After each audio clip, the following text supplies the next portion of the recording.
আলহামদুলিল্লাহ ওয়াসসালাতু ওয়াসসালামু আলা রাসূলিল্লাহ ওয়া আলা আলিহি ওয়া সাহবিহি ওয়া মান আম্মা বাদ। সম্মানিত দর্শক শ্রোতা, সারা পৃথিবীর মুসলমানরা যেই স্তরের হোক না কেন, প্রত্যেকেরই মনের একটি গহীন বনে লুকিয়ে থাকা বাসনা, কামনা, আশা, আকাঙ্ক্ষা, সেটা হলো জান্নাতে যেমন যাওয়া, বরং তার চেয়ে বড় হলো মহান রব্বুল আলমিনকে দেখা। আর কেনই বা হবে না আল্লাহ রব্বুল আলমিনের দ্বীনের একজন সাধক, তার এবাদতে যিনি তার সারা জীবনকে নিয়োজিত রেখেছিলেন, জিন্নুন মাসরি রাহিমাহুল্লাহ, তিনি বলেছিলেন, লা তাতিবুদ দুনিয়া ইল্লা বিযিকরিহি ওয়ালাল আখিরাতু ইল্লা বিআফবিহি ওয়ালাল জান্নাতু ইল্লা বিরুয়াতিহি। দুনিয়া সুখকর হয় না আল্লাহ রাব্বুল আলামিনের জিকির ছাড়া।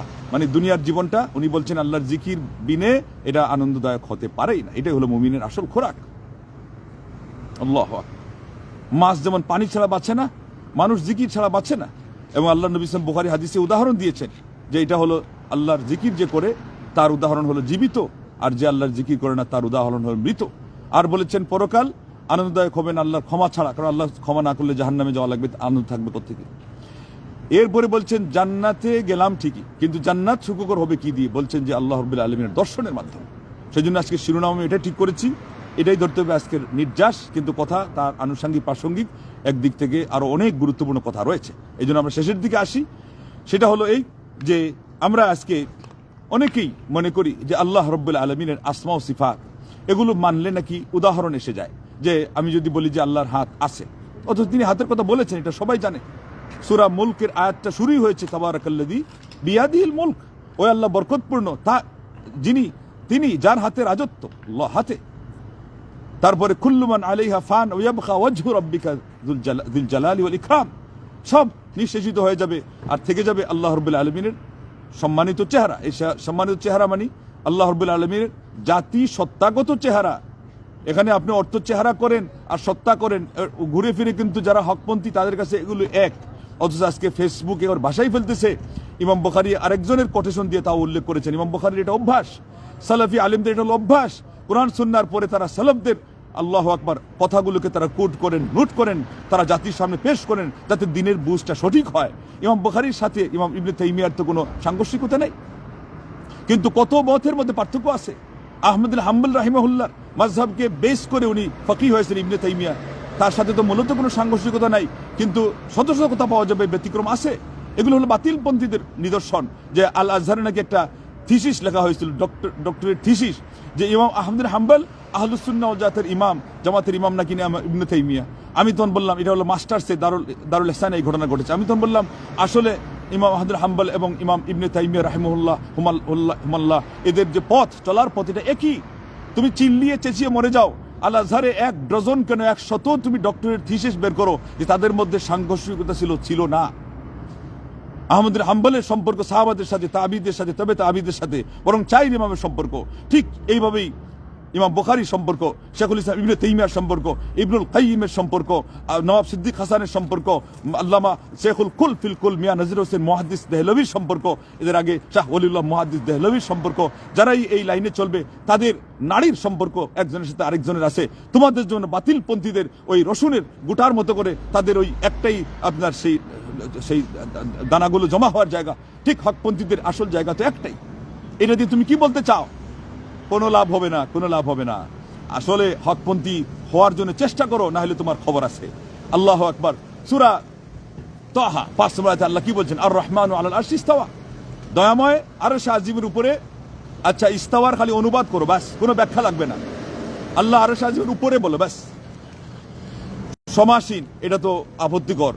আরোহণ করা, যাও নিয়ে নাও, আপত্তিকর। এবং সেখানে আসেন বলো না, ছিলেন, আসেন, থাকবেন, কিছুই বলো না। আলা শব্দটার অনুবাদ করো, আলা, ব্যাস। আমরা আর কিছুই চাই না। আমার আল্লাহর কোরআনের আয়াতের অনুবাদ করে দাও। দেখো জাতিকে তোমরা আমার আল্লাহর আসমা ও সিফাত থেকে মাহরুম কিভাবে করতে পারো। আলা, তার মানে আল্লাহ আরশ আজিমের উপরে, ব্যাস। কিন্তু ইস্তাওলা করে এখানে লাম বাড়িতে যেও না, তা না বলে তোমাদের ওই বনি ইসরাঈলদের মতো। আল্লাহ বলছেন হিত্তা বলো মানে তওবা, তারা বলছে হিন্তা, একটা নুন বাড়িয়ে দিয়েছিল। ইমাম ইবনুল কাইয়িম রাহিমাহুল্লাহ বলেছেন বনি ইসরাঈলদের বদভ্যাস ছিল যে তারা একটা নুন বাড়িয়ে দিয়ে তারা ক্ষতিগ্রস্ত হয়েছে, ধ্বংস হয়েছে। আর আজকে এই উম্মতের মধ্যে একদল বনি ইসরাঈল আমার আল্লাহর আসমা ও সিফাত মানতে গিয়ে নানান উজুহাত খাটিয়ে তারা শেষ পর্যন্ত এখানে বলতেছে ইস্তাওলা, লাম বাড়িয়েছে। ওদের নুনের জায়গায় এদের লাম হওয়ার কারণে তিনি বলেছেন এরা গুমরাহ হয়ে গেছে। তুমি নাম না বাড়িয়ে শুধু অনুবাদ করো, ঠিক সূরা মুলকের প্রথম আয়াতের অনুবাদ করো যে ইনি বরকতপূর্ণ যার হাতে রাজত্ব, আর আমরাও তোমাকে কিছু বলতে যাব না। ওসকত নাসকত, ইমাম ইবনে আহমদ হাম্বল রাহিমাহুল্লাহ তোমাদের কি তাইলে বলেছিলেন তোমরা গুমরাহের কথা থেকে চুপ থাকো, তোমরা স্তব্ধ হয়ে যাও, তোমরা ক্ষান্ত হয়ে যাও, তাইলে আমরা ওই অত বেশি ব্যাখ্যাতে যাবই না, যাওয়ার প্রয়োজনে নেই। তোমরা যখন আমার আল্লাহর আসমা ও সিফাতকে অস্বীকার করেছো, আমরা তখন এটা সাব্যস্ত না করলে উপায় নাই, অস্বীকার করলে তো কাফের। আল্লাহ যে স্রষ্টা এটা অস্বীকার করলে কি মুসলমান থাকবে? যেহেতু তাহাজ্জুদও পড়ে হবে না, অথবা সবকিছু মানে কিন্তু আল্লাহর ইবাদতের হকদার তিনি একা, এটা যদি না মানে, মনে করে কেউ শরীক আছে, মুসলমান হবে? তাইলে জাহিলি যুগের লোক সব কাফির মুসলমান বলতে হবে। কারণ দেখো রুবুবিয়তে আমাদের চারা পাকা মুসলমান ছিল। রিজেকের মালিক কে বলে আল্লাহ, সারা পৃথিবী চালায় কে বলে আল্লাহ, সৃষ্টি করেছে কে বলে আল্লাহ। কেন তারা মুশরিক ছিল? ইবাদতের ক্ষেত্রে বলছে তাও ইবাদত করব ঠিকই, লা ইলাহা ইল্লাল্লাহ লাব্বাইক বলতেছে, তওয়াফ করতেছে, ওই মুকান তাসদিয়া দিয়ে ওখানকার আরাধনা করতেছে, কিন্তু কেন তারা মুসলমান হয় নাই? বলছে ওখানে আরো কারো অংশীদারিত্ব আছে, ইল্লা শারীকান হুয়া লাক তামলিকু হুয়া মালাক। আল্লাহ এক্সকিউজ মি, আল্লাহ একেবারে অ্যাপোলজাইজ হয়ে দুঃখিত হয়ে বলতেছি যে একজন শরীক খালি একটু আপনি মেনে নেন, এই শরীকটা কিন্তু আপনারই, সেও আপনার এবং সে জিনিসের মালিক সব। এটা হবে? তোমরা তো আজকে এটাই করতে যাচ্ছ। আর বলতেছে যে আল্লাহকে আরশ আজিমের মানা, এটা বলে ফিরাউনি আকীদা। তাইলে আমাদের হিন্দুরাও তো বলে যে আল্লাহ উপরালা, কিন্তু তারা সঠিক বলেছে। তোমরা খালি ফিরাউনি আকীদা বলে আমাদেরকে থামাইতে পারবে না, বলো যে হিন্দুয়ানি আকীদা, তারপরও এটাই সঠিক। সঠিক হলে হিন্দুরা করলে সঠিক। হিন্দুরা ধুতি পড়ে, ওইটাই আরবিতে ইজার বলে। আল্লাহ নবী সাল্লাল্লাহু পড়েছেন সালোয়ারও পায়জামাও, কিন্তু তোমরাই জানো না যে তিনি নাকি খালি পছন্দ করে পড়েছেন, কিন্তু এরপরে তার বেশিরভাগ জামা ছিল লুঙ্গি। তাহলে হিন্দুরা লুঙ্গি পড়ছে, এই জন্য এটাকে হারাম বলতে পারবা? আছে কোনো মায়ের পুত হারাম বলার জন্য? আর আমার আল্লাহর শান, আল্লাহর মান, যেখানে সম্মানের দিক থেকে তিনি উপরে এবং তার অবস্থানের দিক থেকে আরশ আজিমের উপরে, সেটা তোমরা করে ফেলবা খান। আর আমরা দুনিয়াতে বেঁচে আছি, আমাদের ধমনীতে, আমাদের সুরা শিরা উপশিরায় রক্তের কণিকা চলমান থাকবে, কশ্চিন কালেও হবে না। আল্লাহু আকবার। ফিরাউনি আকীদা, আল্লাহ আরশ আজিমের উপরে, এটা ফিরাউনি আকীদা, এটা আল্লাহর আকীদা, আল্লাহর শিখিয়ে দেওয়া আকীদা। এবং আল্লাহ রাব্বুল আলামিন তো নিজেই জানেন যে হ্যাঁ তিনি কোথায় আছেন, বললে সমস্যা নাই। আমার নবীর আকীদা, সালাওয়াত রাব্বি ওয়া সালামুহু ওয়া বারাকাতুহু আলাইহি। আল্লাহু আকবার। তিনি বাদীকে প্রশ্ন করেছেন আইন আল্লাহ, যখন বলেছে যে হুয়া ফিস সামা, আমার নবী সাল্লাল্লাহু আলাইহি ওয়াসাল্লাম তাকে কি করছেন, কি করেছেন, স্বীকৃতি দিয়েছেন। আল্লাহু আকবার। কাল কিয়ামতের দিন আমার আল্লাহ যখন ফয়সালা করতে আসবেন এবং আল্লাহর দর্শন জান্নাতে পাওয়া যাবে, আলিমগণ বলেছেন যারা আল্লাহ রাব্বুল আলামিনের আসমা ও সিফাত মানবে তারা দর্শন লাভ হবে, আর যারা আসমা ও সিফাত মানে না তাদের দর্শন লাভ হবে না। কিভাবে মানতে হবে? সালাফে সালেহিনরা, সাহাবারা সবাই একমত ছিলেন, এমনকি আইম্মায়ে মুজতাহিদিন পর্যন্ত এটা এক আকীদা ছিল। ইমাম আবু হানিফা রাহিমাহুল্লাহ বলেছেন আমার আল্লাহ আসমানে দুনাল আর জমিনে নয়। এমনকি বলেছেন কেউ যদি মনে করে যে আরশে আজিম উপরে কি নিচে আমি জানি না, যদিও বা মানে যে আল্লাহ আরশে আজিম উপরে, ওই বেটাও কাফির। যেমন আল্লাহ আরশে আজিমের উপর না মানলে কাফির, আরশটা কোথায় উপরে নিচে জানি না, সেই বেটাও কাফির। এটা কে বলেছেন? ইমাম আবু হানিফা রাহিমাহুল্লাহ। তারপরে বাহাস হয়েছে ইমাম হামাদানি এবং ইমামুল হারামাইনের সাথে। হারামাইন একজন মানুষের জন্য একেবারে সাজসজ্জা নিয়ে, তারপরে বাদাম সহ সৌদি আরবের একটা সিস্টেম আছে, মিষ্টান্ন এগুলো এনে আয়োজন করেছেন যে আজকে একটা মুনাজার হবে, আজকের যুগের ধরনের ডিবেট। এটা হলো একেবারে সশরীরে ডিবেট হবে।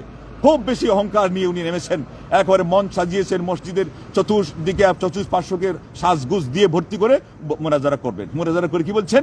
মুনাজারা বলছেন যে আল্লাহ রাব্বুল আলামিন আগেও ছিলেন যেখানে, এখনো আছেন সেখানে, থাকবেনও সেই জায়গায়। তো এরপরে তো যেখানে শব্দ কেন বলে, যেখানে কেন বলে? আবার আমাদেরকে ঠেকানো সে বলে যে আল্লাহকে কোনোখানে বলা যাবে না। হ্যাঁ, তো যেখানে শব্দের অর্থই তো সেখানে, যেটা আল্লাহ বলেছেন সেটা, মানে আল্লাহটা পছন্দ হয় না, আর তোমারটা আগে যেখানে, এখন সেখানে, শেষে সেখানে। আরে কিয়ামত দিন থাকবেন কোনখানে? আল্লাহু আকবার। আল্লাহর যেটা ইচ্ছে সেটা। প্রত্যেক রাতের শেষ তৃতীয় অংশে আমার আল্লাহ দুনিয়ার আসমানে আসেন, আরশ খালি করে আসেন নাকি না আরশের সাথে সম্পৃক্ত হয়ে আসেন, ওইটা প্রশ্ন করা আমরা মনে করি হারাম। তুমি তো নিজেকে বিপাকে ফেলেছো, বলছো যে হাত মানতে গেলে আল্লাহ নাকি সামঞ্জস্য দিতে হবে। এটাই তো মুজাসসিমা, এটাই মুশাব্বিহা। আমরা মুজাসসিমা নই, আমরা মুশাব্বিহা নই, আমরা হলাম মিনাল মুসবিতিন লিল্লাহ আসমাহু সিফাতাহু কামা তালিকু বিজালালিহি কামা তালিকু বিশানিহি আযজা ওয়া জাল। আল্লাহু আকবার। কোরআন সুন্নাহ যেটা এসেছে আমার আল্লাহর শানের সাথে যেভাবে যায়, যেভাবে মানায়, যেভাবে জুৎসই হয়, আমরা সেইভাবে কোনো ধরনের চুচেরা ছাড়া, কোনো ধরনের তুল তাবিল ছাড়া, কোনো ধরনের অপব্যাখ্যা ছাড়া তার অর্থকে সাব্যস্ত না করলে তো এটা অনির্থক হয়ে যায়। আল্লাহর কথা কি অনর্থক হয় নাকি? তিনি বলছেন আর রহমান আল্লাহ আরশে ইস্তাওয়া। উপরের কথা যখন বললেন তোমরা যদি বলতে চাচ্ছ এর অর্থ হলো তিনি মিথ্যা বলেছেন অথবা তার কথা অনর্থক, আল্লাহকে যে অনর্থক বলে ও বেটা নাস্তিক, ও হলো আরো কাফির। কালকে যাদের কথা শুনেছিলেন আজকে এদের নাম তাদের সাথে যুক্ত করেন। আল্লাহর কোরআনকে যারা কালামুল্লাহ মানে না, এরাও কাফির, এরা নাস্তিক, এদের নাম এই ফরহাদ মাজহারের সাথে যুক্ত করেন। এবং আলিমগণ ঠিকই বলেছেন, আসমা ও সিফাতকে যে অস্বীকার করেছে কাফির কাফির কাফির, এবং আয়াতকে অস্বীকার করেছে, যেহেতু আল্লাহ এই আয়াত দিয়ে তার সেই উপরে থাকাটা সাব্যস্ত করেছেন। এরকম একটা আয়াত নয়, সুস্পষ্ট। আর আল্লাহ আরশ বলে 60টি আয়াত, এরপরে অন্য অর্থে একটু ভিন্ন শব্দে একই অর্থে 21টি আয়াত, তারপরে 1000 আয়াত, তারপরে হলো 6236টি আয়াত। সবগুলো প্রমাণ যে আল্লাহ আছেন উপরে। কিভাবে? আল্লাহ বলছেন ইন্না আনজালনা, আল্লাহ বলছেন নাহনু নাযালনা। তার মানে অবতীর্ণ করেছেন। অবতীর্ণ করতে গেলে কোথায় থাকা লাগে? যিনি উপরে তার থেকে সেটা অবতীর্ণ হয়। আর আমরা নিচে আছি, আমরা তো বান্দা, আমরা নিচে থাকবোই। আমার আল্লাহ সম্মানের দিক থেকে উপরে, আমার আল্লাহ অবস্থানের দিক থেকে উপরে। এই কথা বিশ্বাস না করলে কাফির, তুমি কাফির, তুমি ফরহাদ মাজহারের মতো কাফির, তুমি এই সরকার যেটাকে জেলবন্দি করা হয়েছে এই পাগলা সরকারের মতো কাফির, তুমি আব্দুল লতিফ সরকারের মতো কাফির, যেমন আবুল সরকার, হ্যাঁ আবুল সরকার, তাদের মতো তুমিও কাফির। এই সমস্ত নষ্টামি ভণ্ডামি করে কোনো কাজ হবে না, কোনো লাভ হবে না। মুসলমান হও, ঈমান আনো, আমার আল্লাহকে বিশ্বাস করো। আল্লাহু আকবার। এই মুনাজারা লিপিবদ্ধ করা হয়েছে মুখতাসার আল উলু এর 277 পৃষ্ঠায়। ইমামুল হারামাইন বলছেন যে ছিলেন, আছেন যেখানে সেখানে। হামদানি বলছে শোনো, তোমার দানাই ফানাই বাদ দাও। তার উনি বুঝে গেছেন যে এটা হলো যুক্তি তর্ক দিয়ে আমার আল্লাহকে সাব্যস্ত করতে চায়। অথচ ইমানের একটা সরল আমাদের বাংলাতে গদ আছে, ভক্তিতে আল্লাহ মিলে তর্কে বহুদূর। আমার আল্লাহ যা বলেছেন তা মেনে নেওয়ার নাম হলো ইমান। নবী বলেছেন সাল্লাল্লাহু আলাইহি ওয়াসাল্লাম, তা মেনে নেওয়ার নাম হলো ইমান, কোনোদের প্রশ্ন ছাড়া।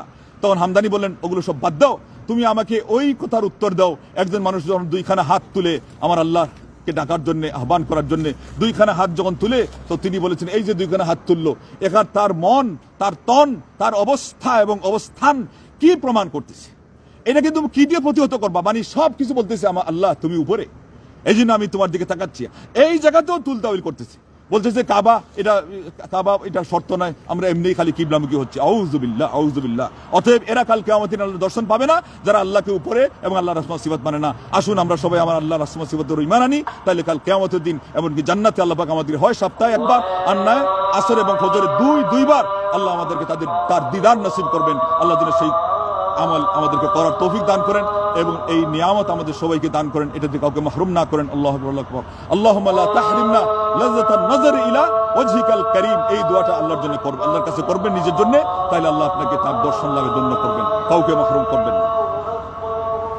আল্লাহু আকবার। ওয়া আখিরু দাওয়ানা আনিল হামদুলিল্লাহি রাব্বিল আলামিন। আসসালামু আলাইকুম ওয়া রাহমাতুল্লাহি ওয়া বারাকাতুহু।